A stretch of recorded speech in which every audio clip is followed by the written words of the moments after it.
अब ये टाइम आ गया है कि कलीसिया मतलब आप नोट के साथ चलें। मतलब आपके पास कलम होनी चाहिए, आपके पास बाइबल होनी चाहिए, आपके पास एक नोटबुक होना चाहिए। क्या होना चाहिए? जब मुझसे प्रभु कुछ कहता है पढ़ते समय तो मैं इसमें लिख लेता हूँ। अब ये समय नहीं रहा कि केवल सुना, मतलब जो पढ़ सकते, जो लिख सकते, घर का कोई न कोई व्यक्ति जरूर होगा जो पढ़ सकता है, लिख सकता है।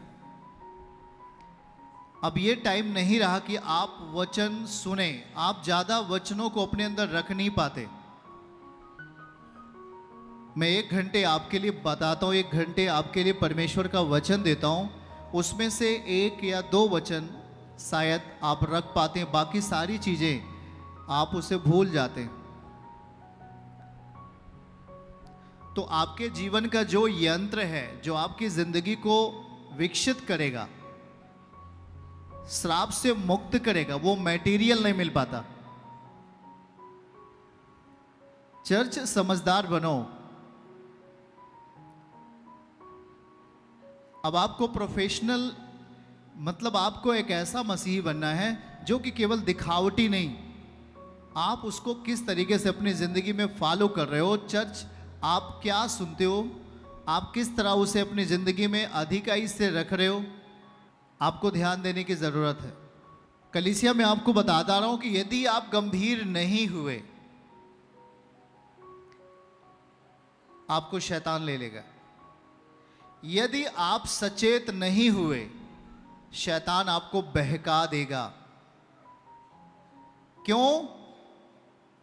क्योंकि शैतान ने भी अपनी कलीसिया बनाई है। जरा ध्यान से सुनिएगा, शैतान का भी चर्च है। यदि आप वचन पर स्थिर नहीं हैं, यदि आप वचन को ध्यान पूर्वक आप नहीं सीखा, उसे अपनी जिंदगी में फॉलो नहीं किया, आप शैतान के चर्च में जाएंगे। भूल जाओ कि आपको कोई अभिषेक से भरा हुआ चर्च मिल पाएगा, आपको वो खींच लेगा। इसीलिए हर मीटिंग में आपको, और यूथ मीटिंग में भी ये बात समझाया जाता है कि आपको सेवकाई का जो इंटरनेट है उसके ऊपर आपको आना होगा। कोई चीज आपको अगर बतानी है तो कैसे बताएंगे? कोई चीज आपको सूचना देना है, कैसे देंगे? कोई चीज प्रभु बता रहा है और आपको कहना है, कैसे कहेंगे? ज्यादा तो लोग रहते, पर बहुत कम लोग ऐसे हैं जो कि उससे जुड़ पाते। उनका मोबाइल कोई बेटा लेके चला जाता है, कभी बेटी लेके चली जाती है। आप गंभीर नहीं बन रहे हैं। चर्च आपको गंभीर बनने की जरूरत है। यदि आप गंभीर नहीं बने, आप शैतानी चर्च में होंगे जहां आपके लिए श्राप आपके लिए बोया जाता है, जहां पर आपके लिए दुख शैतान बोता है, जहां पर आपके लिए हार मुसीबत बोता है। इसीलिए कहा जाता है कि आपके पास जब आप चर्च के लिए आते हो, आपको प्रोफेशनली चर्च बनना होगा। मतलब आपको ऐसा नहीं केवल दिखाने के लिए, आपको उसके वचन को एक्यूरेट अपने जीवन में पूरा करने के लिए वचन पर मनन करना होगा। एक चीज मैं आपको दिखा रहा हूं, आप नोट कर लीजिए। आपको मैं दिखा रहा हूं, पिक्चर्स पर दिखा रहा हूं, आप उसे नोट करिए क्या लिखा है उसमें। पढ़िएगा जरा सब जन। यदि वचन की समझ नहीं तो मसीह भी अधिक नहीं।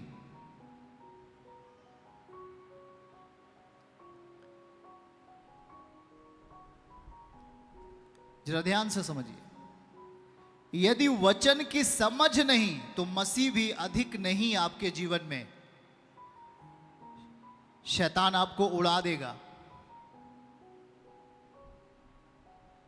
आप केवल इतना कह सकते हो, हाँ जी पहले मैं चर्च जाता था, अब मैं नशे करता हूं, और एक बगल हमारे चर्च लगता है वहीं पर जाता हूं, वहां पर कोई मनाही वनाही नहीं है। यदि आप गंभीर नहीं हुए कलीसिया, तो आप जल्द ही शैतान के चर्च में होंगे। लेकिन ये समझ लो, आज परमेश्वर आपको क्यों ये बात सिखा रहा है, आपको गंभीर होना क्यों बता रहा है। फिर से दिखाइए क्या लिखा हुआ है। इसको हमने कहीं इतिहास के पन्ने से खोज के नहीं लिखा है, आत्मा ने आपके लिए बताने के लिए तैयार किया है। यदि वचन की समझ नहीं तो मसीह भी अधिक नहीं आप में, और यदि वचन की समझ आ गई तो मसीह भी आप में आ गया है। यदि वचन की समझ अधिक है तो मसीह भी आप में अधिक है। नहीं तो पान खाए, आंटी जी कहाँ जाते हो, और वही झोला वाली कलीसिया में लेके जाए दीदी अभी छोड़े नहीं, कहाँ छूटे, वहां कोई मना ही नहीं, आपको कोई बल नहीं मिलेगा स्पिरिचुअली,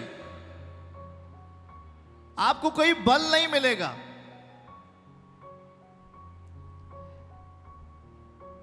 क्योंकि आपने उन चीजों के प्रति गंभीर नहीं हुआ।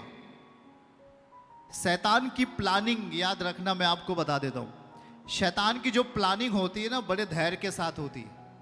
वो बड़े आराम से आपको नाश करने की योजना बनाता है। जल्दबाजी नहीं करता शैतान, कभी भी नहीं जल्दबाजी करता। जब वो धीरज धरकर आपको नाश करने का कारण ढूंढता है, तो आप धीरज धरकर परमेश्वर के वचन में क्यों नहीं पढ़ रहे? आपके पास वक्त है, आपके पास टाइम है, आप लिख लेते हैं, आप पढ़ पाते हैं, लेकिन आपने कभी परमेश्वर के वचन के लिए अलग सा नोटबुक नहीं बनाया। आपको मालूम है कि शैतान जब यीशु मसीह के पास आता है तो गाना नहीं गाता, अरे यीशु कहाँ गए थे क्या, वो कोई सॉन्ग नहीं गाता। जब यीशु मसीह के पास आता है शैतान, तो इसी वचन की लपेट करके बात करता है।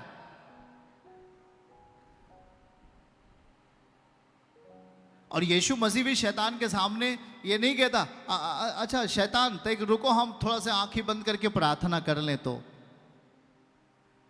यीशु मसीह तुरंत वचन प्रचार करता, वचन बोलता है मुख से, और जैसी वचन बोला है, बाइबल गवाह है, वचन गवाह है, शैतान उसी समय यीशु मसीह के पास से चला जाता है। जब शैतान का हमला होता है तब टाइम नहीं रहा कि अब आप प्रार्थना करो, हमला करो तुरंत। बहुत कुछ लोग सोचते हैं कि सब कुछ प्रार्थना से मिलेगा, प्रार्थना करो तो घर मिलेगा, प्रार्थना करो नौकरी मिलेगा, प्रार्थना करो ये मिल जाएगा। कदापि नहीं मिलेगा, क्योंकि आपकी लाइफ में ये चीज नहीं है। दिखाना फिर से भैया, आपकी प्रार्थना 1 घंटे नहीं 10 घंटे हो जाए, आपको कुछ भी नहीं मिलेगा जब तक ये चीज नहीं होगा। यदि वचन की समझ नहीं तो मसीह भी अधिक नहीं। आप प्रार्थना 1 घंटे के बजाय 10 घंटे कर लो, आपकी बातें पूरी नहीं होगी, आपके अर्थ, आपके जिंदगी में जो चीज चाहिए वो नहीं आएगा। और आज ऐसे आप दाएं बाएं ऐसे लोगों को देखते होंगे, प्रार्थना 5 घंटे, वचन, उसकी जिंदगी में जब वचन को देखते हो तो 1% भी वचन पूरा नहीं होता। सब कुछ फिसल जाता है, सब कुछ चला जाता है।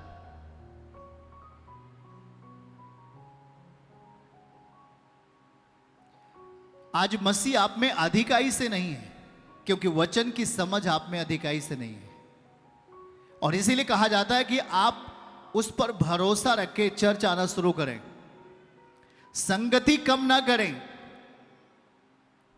चर्च बंद ना करें, क्योंकि जो दर्शन आपको मिल चुका है वो आपको ऊंचा उठाने वाला है।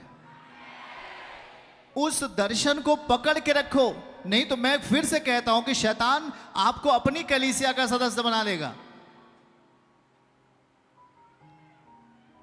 फिर बोलेगा जी 500 लाओ और मैं तेरा काम कर देता हूं, अजी 1000 लाओ मैं तुझे चंगाई दे देता हूं। आप वहीं पर बंध जाएंगे, क्योंकि आप में समझ नहीं है, क्योंकि आप रेगुलरिटी प्रार्थना में नहीं आ रहे, आप वचन को नहीं समझ पा रहे, आप उसको समझने के लिए अपने आप को प्रभु के सामने नहीं लेके आ रहे हैं। आज शैतान आपकी प्रार्थना से नहीं डरता, याद रखना है, वो वचन से डरता है, इतना याद रखना है। किससे डरता है भैया? हाँ, क्योंकि आपकी प्रार्थना में कोई वचन का अनुभव नहीं है, कोई वचन की समझ नहीं है, इसलिए आपकी प्रार्थना सूखी है। जब आपको कहा जा रहा था चर्च समझना है वचन, चर्च के लिए अपने आप को लगातार तैयार रखना है, उत्साह पूर्वक कलीसिया आना है, आपके बंद रास्ते खुलने वाले हैं। आपको मालूम ही नहीं है कि जब स्वर्गदूत भेजा गया स्वर्ग से मरियम के पास, तो अगर मरियम बोल देती ना, तो कभी भी यीशु मसीह उसके गर्भ में नहीं आ सकते। कभी भी परमेश्वर का आत्मा, पवित्र आत्मा मरियम के गर्भ में ठहर ही नहीं सकता था। अगर वो केवल इतना बोल देती, ना मुझे ये सरमन नहीं चाहिए, कभी नहीं आएगा, मुझे ये वचन नहीं चाहिए, कभी नहीं आएगा।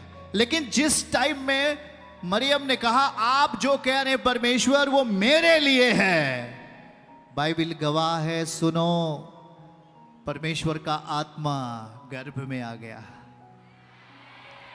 तो फल कैसे आया? आप जब सही चीजों के लिए बोलते हो नो, बुरे चीजों के लिए बोलते हो यस यस, हाँ, सही चीज के लिए आप नो बोल देते हो, बुरे चीज के लिए यस, कभी भी आप में फल नहीं लगेगा परमेश्वर के आत्मा के द्वारा। लेकिन जिस दिन से आप परमेश्वर के आत्मा के, खुदावन के वचन को अपनी जिंदगी में यस कहना शुरू करोगे, नो कहने की नौबत नहीं आएगी, जल्दी खत्म हो जाएगा। नो पहले ही आपके पास नहीं आएगा। यीशु के सामर्थी नाम में आमीन बोलेंगे आप। वचन की समझ नहीं तो मसीह भी आप में, हम में नहीं। चर्च की सभी प्रार्थनाओं को और परमेश्वर के दास के द्वारा टीचिंग सुनने के लिए और अपडेट्स को जानने के लिए हमारे इस चैनल को सब्सक्राइब करें और साथ में बेल आइकन को जरूर दबाएं ताकि जब भी लाइव प्रार्थना हो तो सबसे पहले आप देख सकें।